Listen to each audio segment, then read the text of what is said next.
किसी भी हवाले से बिलाल कहीं गिल्टी नहीं है। कोर्ट ने जो है वो आज बड़े लेंथी आर्गुमेंट्स हुए, बेल जो है वो हमने फाइल कर दी है। मुदईन के अपने बयान में कॉन्ट्राडिक्शन है। अभी वो कहीं पे कहता है मैंने 30 लाख दिया है, कहीं पे कहता है 9 लाख रुपया दिया है। 9 लाख रुपया मुदईन अगर वो नहीं लेता तो अंडर प्रोटेस्ट हम कोर्ट में जमा करवा दें।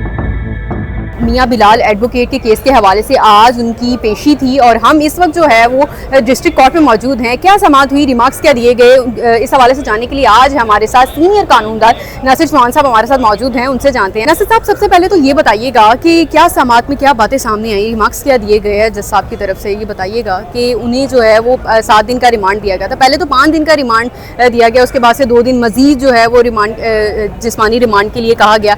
अब क्या चीज़ें जो है वो सामने आई? इसमें गुजारिश ये है कि कोर्ट ने जो है वो आज बड़े लेंथी आर्गुमेंट्स हुए और मुदई जो है वो भी पेश हुआ, उसके वकील साहबान भी पेश हुए। अच्छा। और हमने अपना मौक़िफ़ हमेशा की तरह जो मौक़िफ़ हमारा पहले से था कि इसमें जो है वो बिलाल की हद तक किसी भी हवाले से बिलाल कहीं गिल्टी नहीं है। एक वकील है, उसने अपनी लीगल सर्विसेज दी और कंसल्टेंसी जो फ़ी थी वो चार्ज की। तो 9 लाख रुपया अगर कोर्ट समझती है तो हम कोर्ट में जो है वो अंडर प्रोटेस्ट जमा करवाने के लिए भी तैयार हैं। और उसके अलावा जो है वो हम मुदई मुकदमा से भी ये पहले भी गुजारिश कर चुके थे कि हम आपको पैसे देने के लिए भी तैयार हैं। तो जज साहब की तरफ से भी जो है वो बड़ा लीनियंट व्यू लिया गया। उन्होंने कहा कि जी एक बंदा अगर पे करने के लिए तैयार है तो आप उसको बिहाइंड द बार रखना, ये तो फंडामेंटल राइट्स के खिलाफ है। आप उसको क्यों बिहाइंड द बार रखना चाहते हैं? और हमारे आर्गूमेंट्स के साथ उन्होंने एग्री किया और एग्री करने के बाद उसको जो है वो जुडिशल कर दिया गया। और जुडिशल के बाद उसकी बेल जो है वो हमने फाइल कर दी है और कल उस बेल जो है वो उसके ऊपर इंशाल्लाह सुनवाई होगी, बेल सुनी जाएगी। और जो है वो उसका 7 रोज़ा जिस्मानी रिमांड जो था वो आज पूरा हुआ है और उसके बाद जो है वो आज जुडिशल उनको कर दिया गया। अच्छा, नासिर साहब ये बताइएगा कि जो मुदई है वो भी पेश हुआ, उसके हवाले से क्या बातें सामने आई? और आपने बताया कि जिस तरह से आप बता रहे हैं कि वो एज ए लॉयर वहाँ पर कंसल्टेंट के तौर पर फ़ी चार्ज की थी उन्होंने। बात ये कही गई कि 70 लाख रुपया जो है वो लिया जाएगा, तकरीबन बाद में कहा गया जी 50 लाख रुपए की रकम यहाँ पर जमा करवानी है और 20 लाख बाहर जाकर जो है वो हमें पेमेंट आपने सेंड करनी है।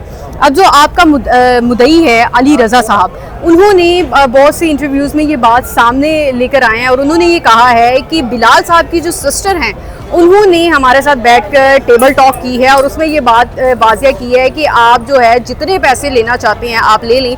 वो तकरीबन 30 लाख तक की बात जो है वो हो चुकी है, अभी 9 लाख के हवाले से बात चल रही है। कितनी सदाकत इसमें देख रहे हैं आप? मैडम देखें, हम क्योंकि मशरकी रवायात के लोग हैं तो बिलाल की सिस्टर या उसकी फैमिली का तो इस हवाले से किसी भी हवाले से किसी प्लेटफॉर्म पे वो नहीं है। अच्छा। ये तो सरासर झूठ है। अच्छा। और ना ही जो है वो बिलाल के जितने भी वहाँ पे दोस्त हैं, उसके रिश्तेदार हैं, वो सारे के सारे माशाल्लाह हयात हैं और वो सारे मेरा ख्याल है गैरतमंद लोग हैं।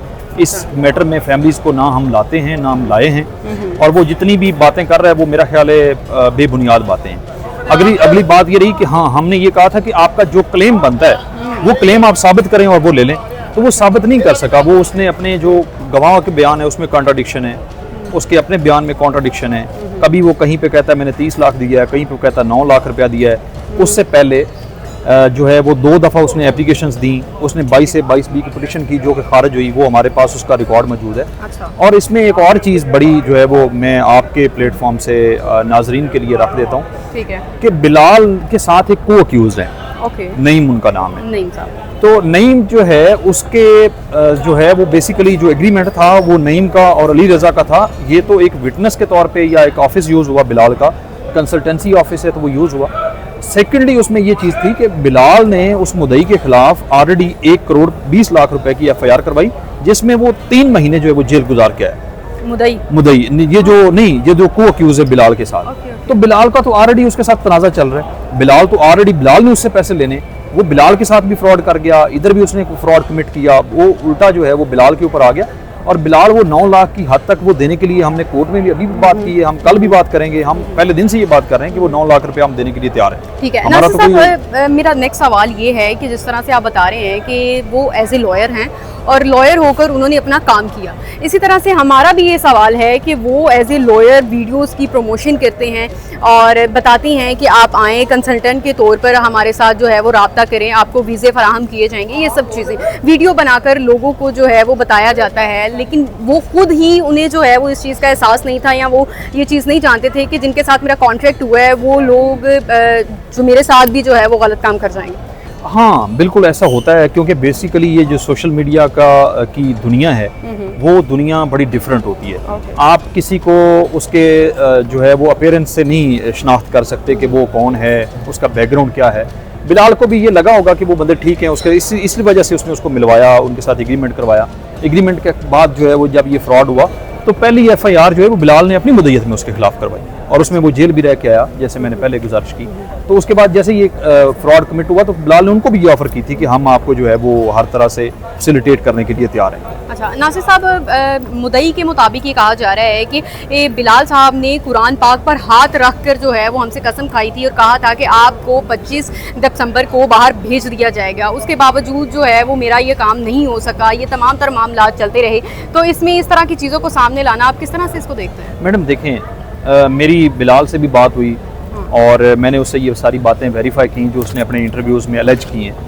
तो कुरान पाक की वो कहते हैं कि कुरान पाक जो है वो हम मुसलमान के तौर पे, आप और मैं, हम सब अगर बात करें तो हमारी ये लास्ट रिजॉर्ट के तौर पे है। हम कसम खाने वाले लोग नहीं हैं और उसकी वजह ये है कि कसम उठाने से आपका माल बिक जाता है लेकिन उसमें बरकत नहीं रहती। बिल्कुल तो ये ऐसा कुछ भी नहीं है। वो अलेजडली जो है वो चीज़ें फेक स्टोरीज मेरा ख्याल है वो गर्दिश कर रहा है और वो उसको ये चीज़ें नहीं करनी चाहिए, क्योंकि उसने ऐसी कोई बात ना की है, ना कुछ सिरे से ऐसी कोई बात मौजूद है।